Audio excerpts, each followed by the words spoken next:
That's my absolute number one tip for parents. Hey guys, Michelle Dudash here. Welcome to Dish with Dudash. We're in Washington, D.C. at Scentsy, and I'm here with my friend Sally Kuzemchak, who you probably know as Real Mom Nutrition blog, and she has a brand new, beautiful book out, The 101 Healthiest Foods for Kids.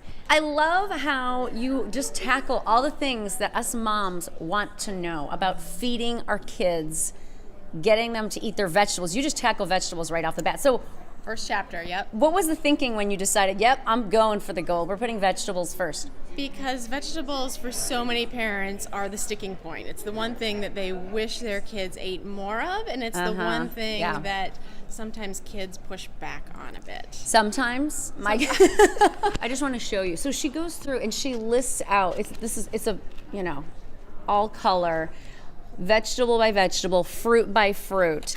And she provides recipes too. So there's these fun sidebars.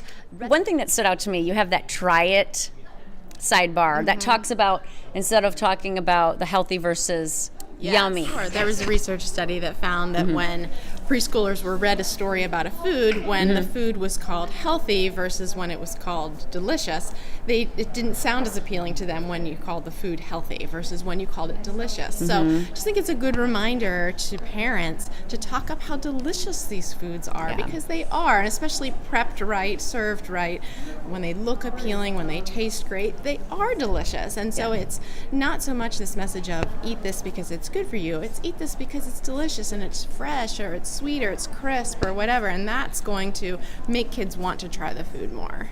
And I'm so glad that you say that, because, I mean, let's face it, kids don't care about vitamin C content, right? They care about delicious. Right. And as adults, if you look at foods that are sold on the market, taste is the number one reason we eat the foods we eat. Okay, now another thing you cover in the book is, and you take a great stance on this, I love it, just one meal for the whole family. So tell us about, I think every parent would love for that to happen. You don't, and I tell people too, you're not a short order cook, that's not your responsibility, but sometimes I think it's easier said than done. So what are your tips on that?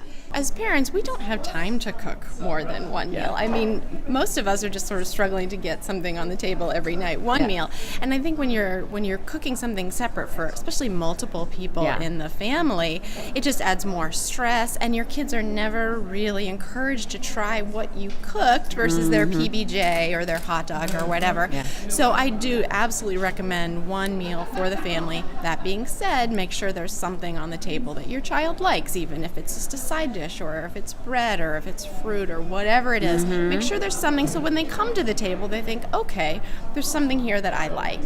But I think that just encourages kids to try things, gives them a little more control, is compassionate, because there are foods that some of us just don't like certain foods, and so if you were forced to sit down and eat the food that you didn't like, that wouldn't feel very good.